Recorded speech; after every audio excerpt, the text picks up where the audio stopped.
there's a lot of error to be made there, but I think we're in for a pretty rough Jets season next year.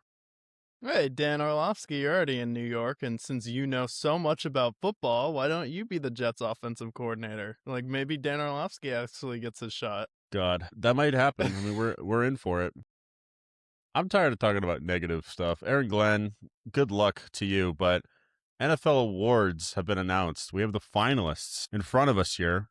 So, first of all, my first observation is there's a lot of sponsorships here that we'll go over. We'll rank the sponsorships, but then we'll go through each finalist. Are they deserving of being a finalist? Who should be there if not? So, I have these awards in front of me. Most Valuable Player presented by Invisalign.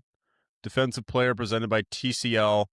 Offensive Player of the Year sponsored by Microsoft Copilot, and Offensive Rookie and Defensive Rookie of the Year sponsored by EA Sports Madden. So Madden, Invisalign, TCL, and Copilot. Where do we rank these four first? First of all, TCL, garbage TV, one of the worst TVs you'll ever buy.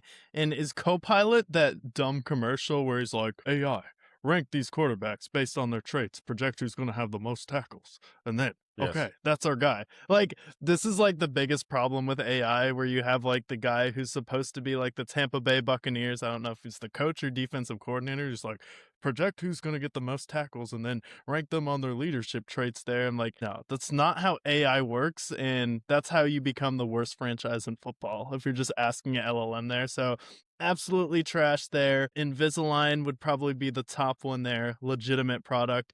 TCL also tied for the bottom with Microsoft Copilot because it's just one of the worst TVs I've ever seen. I think if I rank it this way, I agree. TCL is terrible. I've had a TCL. You buy it because it's $300 cheaper than any other TV. You don't buy it because it's the best. You buy it because it's the cheapest. And it's the cheapest for the reason. It's because it's the worst TV. So TCL is absolutely four. Number three, I have to put Madden at number three because, like, you're sponsoring your own game. It'd be like NFL sponsored by the Super Bowl. Like, okay, great. That's cool. Congratulations. But like Madden is it's basically you're basically just sponsoring yourself in that game. I understand EA is a video game, but like everyone already has Madden at this point. If you haven't bought this new Madden, like you have the last year's Madden, like you don't need to sponsor Madden in the fucking Super Bowl, especially because a week later it's going to be free for everybody. Like just a weird sponsorship. So that's three. Number two, I'll put Microsoft Copilot. It's not the craziest one. Like they use it. Microsoft's a big sponsorship, whatever. But Invisalign's the best. I mean, if you have braces, you want Invisalign. So yeah, Invisalign's number one. Yeah, that ad is also like all of these have ads, and I'm like also ranking them based off their ads. But Patrick Mahomes has like the commercials like, when I was young, I realized talent wasn't enough to get it done. What I needed was confidence, and Invisalign gave that to me. It's like, Yeah, it's I'm a too bad you're great still ugly. quarterback because I have Invisalign and I got confidence because it doesn't take talent alone. Yeah, yeah, because you have clear teeth now. Congrats. You're still ugly, but that's okay. Now, Whoa. it's not my type. I'm sorry. Now, most valuable player and presented by Invisalign. We have the obvious ones: Drake May, Matt Stafford, Christian McCaffrey's in there. And to round it up, we have Josh Allen and Trevor Lawrence for the five finalists for MVP. Yeah. First one that stands out to me is Trevor Lawrence, fifth in the MVP. When you have JSN, who had one of the best wide receiver seasons of all time, if Puka Nacua, who also had one of the best seasons of all time wide receiver wise, could have nominated a defensive player, could have been Will Anderson if you want. You put him there. How great that Texans defense was. Probably someone other than Trevor Lawrence. Trevor Lawrence is my biggest gripe there so far. Yeah, I would replace Josh Allen and Trevor Lawrence with Puka Nacua and JSN. I'm sick of it just being like a quarterback award. I think quarterbacks can be in like the offensive player of the year as well, but I would definitely put JSN because he had one of the best wide receiver seasons, and then the Seattle Seahawks were the number one seed, and then also Puka Nacua, who was right behind him. I thought he's the MVP for the Rams on offense overall, so I would like to see him there as well, where it's like Josh Allen, he was the MVP last year, had another good season, but you also didn't win your division because you lost to Atlanta and Miami. So like and you played bad in both of those games, and you also lost a game to Houston where you didn't have a touchdown and you threw 2 interceptions. So it's like, do you really need to be in the MVP conversation? I don't think so.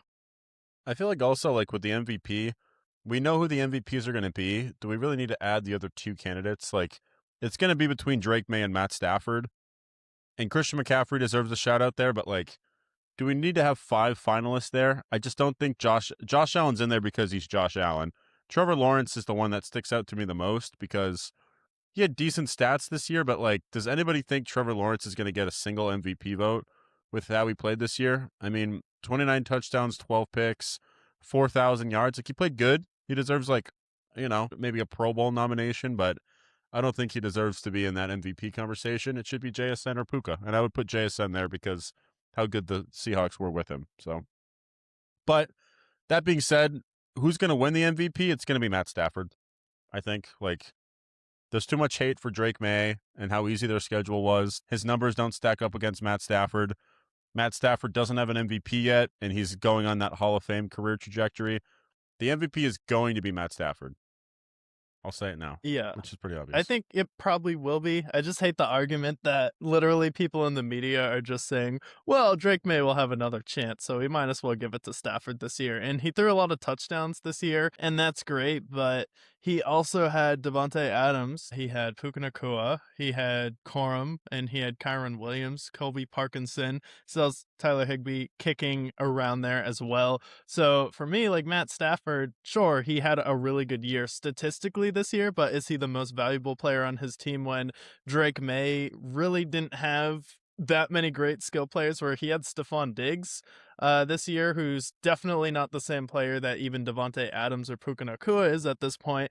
And also he led the league in QBR and completion percentage, and he took a team that was 3-14 to 14-3. So like for me, when he's leading in those like quarterback metrics where he was the highest rated quarterback this year without help, like I think he'd be the most valuable player this year because I don't necessarily think that if Stafford was on the Patriots that they would have the same season because he doesn't have the mobility. I would agree. I think Drake May's been more valuable. The MVP is going to go to Stafford just because the media is on his side. But I agree. I think it should be Drake May. I think Christian McCaffrey also deserves some MVP votes. I think it's time we have a running back win an MVP. And Christian McCaffrey did kind of carry that team down the stretch, especially when Brock Purdy was banged up. He was one of the few Niners that actually stayed healthy all year. So I would love to see Christian McCaffrey get some votes, but it's going to be Matt Stafford. We already know it now. Yeah, I do think though, like if we're talking about like the finalists, Christian McCaffrey was the most valuable player because you take him off the winners, then what do you really have? Because like he held it together when it was Mac Jones playing for a little bit. Brandon Ayuk quit football this season, and Mac Jones was throwing it to like Kendrick Bourne, and then Ricky Pearsall was kind of your number 2 or 3 receiver on a given day. Jawan Jennings was in and out of the lineup. George Kittle was banged up. So, like, honestly, like, you want to talk about valuable players. If Christian McCaffrey isn't on the Niners, you could argue that they aren't in the playoffs. 100% they're not in the playoffs. I don't even think they have a winning record without him. So I would absolutely put Christian McCaffrey there. As far as like most valuable of this 5 list, like I feel like the Jaguars, if they had, a Mac Jones fill in, I think they would have been fine. Josh Allen is obviously is valuable for Buffalo, but I think for the seasons that they had, I think Drake Mays was the most impressive. Just the fact that he's a Also, for second year. Buffalo, like, Josh Allen isn't even their MVP. It's James Cook this year. That was what I was going to say. Like, James Cook led the league in rushing, and he's not the MVP this year.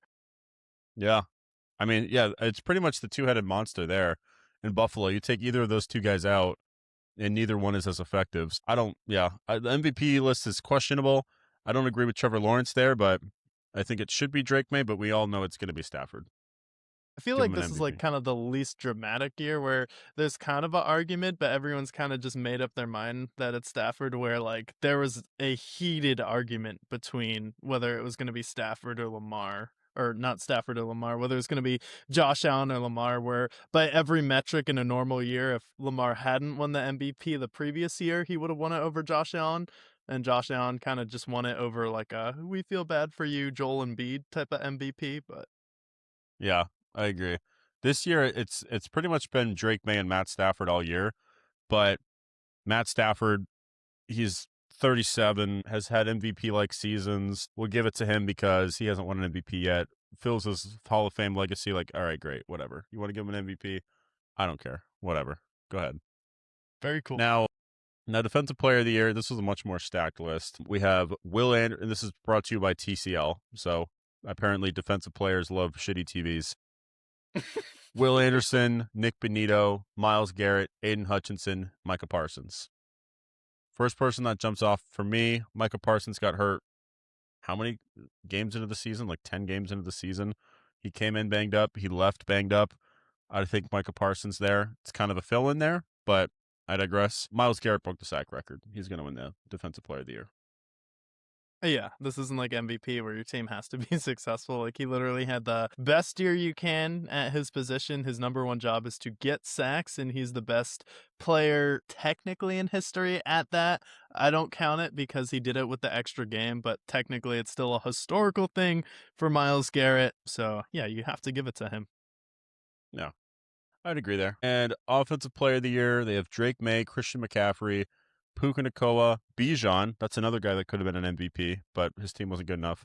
And then JSN, Offensive Player of the Year for me. I think it's between Puka and JSN was healthier, has better stats, so JSN has to be Offensive Player of the Year for me. Yeah, especially since DK left, a lot of people are questioning, and then you have Sam Darnold as your quarterback, and you're able to elevate him. And a lot of people are like, well, Sam Darnold had Justin Jefferson last year. How much better can it get? Well, you literally Yeah. played with the best wide receiver in the league this year, so you have to give Jackson Smith and Jigba a lot of credit there. Especially in this offense, you have a lot of really good players, but Jackson Smith and Jigba jumps off your screen, and then you have players like Cooper Kupp, who didn't necessarily have an amazing season, but he had like a good playoff game. And then you didn't get Rashid Shaheed till late. You had like Jake Bobo come in here and there randomly. But yeah, I think it should definitely be JSN. It should have been Jonathan Taylor if he didn't, fall off a cliff. I would like an honorable mention. I would take Drake May out and put James Cook in here. Like, he's already in the MVP conversation. Like, so how is Drake May in the Offensive Player of the Year category, but Stafford isn't? When Stafford's being talked about where, oh, Stafford has the better stats. Well, like, Drake May is in the Offensive Player of the Year category and MVP, where Stafford isn't. Yeah, that's a good point. Yeah, it doesn't make sense. I think if you're in the MVP conversation, unless if you're a quarterback, that is, Offensive Player of the Year should not be quarterback, in my opinion.